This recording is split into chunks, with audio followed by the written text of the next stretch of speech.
Caesar নাকি normal? সন্তান জন্মদানের আগেই যেন একটা যুদ্ধ শুরু হয়ে যায়। একদিকে মায়ের শারীরিক যন্ত্রণা, অন্যদিকে ভবিষ্যতের ঝুঁকি, আর চারপাশেই সবাই হলো যেন এক্সপার্ট। একজন বলে নর্মালই ভালো, আরেকজন বলে সিজার না করলে বিপদ হবে। কিন্তু আসল সত্যিটা কি জানেন? আজ আমরা জানব সিজারিয়ান বনাম নর্মাল ডেলিভারি, কোনটি আসলেই ভালো। ভিডিওর শেষে থাকছে এমন একটি তথ্য যা অনেক ডাক্তারও সবসময় খোলাখুলি বলেন না, বিশেষ করে যারা প্রথমবার মা হতে চলেছেন। এই তথ্যটি আপনার জন্য লাইফ চেঞ্জিং হতে পারে।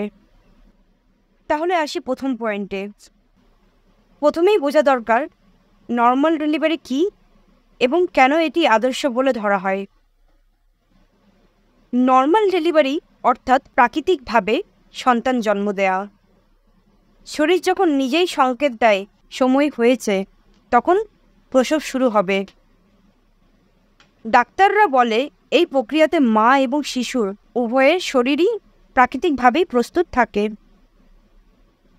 ভাবুন তো, আপনার শরীর নিজেই জানে কিভাবে বাচ্চা সেফলি পৃথিবীতে আনতে হয়। এটা কি কোনো ম্যাজিকের চেয়ে কিছু কম? তাহলে সুবিধা কী? দ্রুত সুস্থ হয়ে ওঠা, বাচ্চার শ্বাস প্রশ্বাস স্বাভাবিক হয়, সংক্রমণের ঝুঁকি কম, ভবিষ্যতে আরও সন্তান নেওয়া সম্ভব। আর সবথেকে বড় কথা, হসপিটালে খরচ কম, পকেট বাঁচে, মনও বাঁচে। দ্বিতীয় পয়েন্ট হলো, তাহলে সিজারিয়ান অপারেশন কেন করা হয়? এটা কি খারাপ কিছু? যদি নর্মাল এত ভালো হয়, তবে সিজারিয়ান কেন দরকার? সমস্যা শুরু হয় যখন মায়ের উচ্চ রক্তচাপ, গর্ভকালীন ডায়াবেটিস, শিশুর অবস্থান উল্টো, প্রসবের সময় দীর্ঘ হয়ে যায় বা মা ঝুঁকিতে পড়েন। এইসব ক্ষেত্রে সিজারিয়ান হয় জীবন রক্ষাকারী অস্ত্রোপচার। এটা খারাপ না, প্রয়োজনীয়। একটা ভুল সিদ্ধান্ত মা বা শিশুর জীবনের ঝুঁকি হতে পারে, আর সেই সিজারিয়ান ঝুঁকি কমায়। তৃতীয় পয়েন্টে আসি, শারীরিক ও মানসিক পার্থক্য কোনটি বেশি চাপ দেয়? নর্মাল ডেলিভারির পর আপনি কয়েক দিনের মধ্যেই হাঁটাচলা করতে পারবেন। সিজারিয়ানের পর অ্যাটলিস্ট 6 থেকে 7 সপ্তাহ আপনার বিশ্রাম দরকার। কিন্তু শারীরিক অসুবিধা মানেই আপনি দুর্বল, এটা ভাববেন না। প্রতিটা মাই শক্তিশালী। শুধু প্রসবের পদ্ধতি দেখে কারোর সাহস বিচার করা যায় না। আর কেউ যদি বলে সিজার মানেই তো অলস মা, তাকে একদিন খালি পেটে ডাক্তার দেখাতে নিয়ে যান তো। চতুর্থ পয়েন্ট, সামাজিক চাপ ও ভুল ধারণা। তুমি কি নর্মাল ডেলিভারি করতে পারলে না? এই প্রশ্নটা যেন একটা অপরাধ প্রমাণ চায়। একটা মা যখন বাচ্চাকে সুস্থভাবে পৃথিবীতে আনেন, সেটাই হলো আসল জয়। সিজার হোক বা নর্মাল, মা হিসাবে আপনার প্রেম, ত্যাগ আর সাহস একই। তাহলে সমাধান কি? নিজের শরীরকে বিশ্বাস করুন, ডাক্তার ও পরিবার মিলে সিদ্ধান্ত নিন, সামাজিক প্রেসার নয়। তাহলে পঞ্চম পয়েন্টে আসি, ভবিষ্যতের পরিকল্পনা।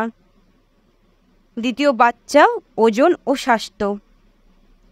সিজারিয়ান হলে কি আর নর্মাল ডেলিভারি সম্ভব নয়? তাহলে এটার অ্যান্সার দেব, অনেক ক্ষেত্রেই সম্ভব। এখন ভ্যাজাইনাল বার্থ আফটার সিজারিয়ান বেশ কমন। শুধু দরকার সচেতনতা, সঠিক খাদ্যাভ্যাস আর একজন ভালো গাইনি ডক্টর। 6th পয়েন্ট, তো এখন প্রশ্ন হলো কোনটা ভালো? তাহলে উত্তরে আসি, যেটা আপনার ও বাচ্চার জন্য নিরাপদ সেটাই ভালো। এটা এক একজনের জন্য এক এক রকম। যদি আপনার শরীর নর্মাল ডেলিভারির জন্য প্রস্তুত হয়, চমৎকার। আর যদি সিজারিয়ান লাগে, সেটাও সম্মানের। মা হওয়া মানেই সাহসিকতার প্রতীক। আপনি কোন পথে গেলেন সেটা গুরুত্বপূর্ণ না, আপনি মা হচ্ছেন, এটাই সেরা অর্জন। তাহলে আপনার গল্প কি? আপনি কোন পথে যাচ্ছেন বা গেছেন? কমেন্টে লিখে জানাতে ভুলবেন না। ভিডিওটি যদি ভালো লাগে, লাইক করুন, শেয়ার করুন ও সাবস্ক্রাইব করতে ভুলবেন না। কারণ এই চ্যানেলেই আপনি পাচ্ছেন মাতৃত্বের সত্যিকারের গল্প, সাহস ও সমাধান। ধন্যবাদ।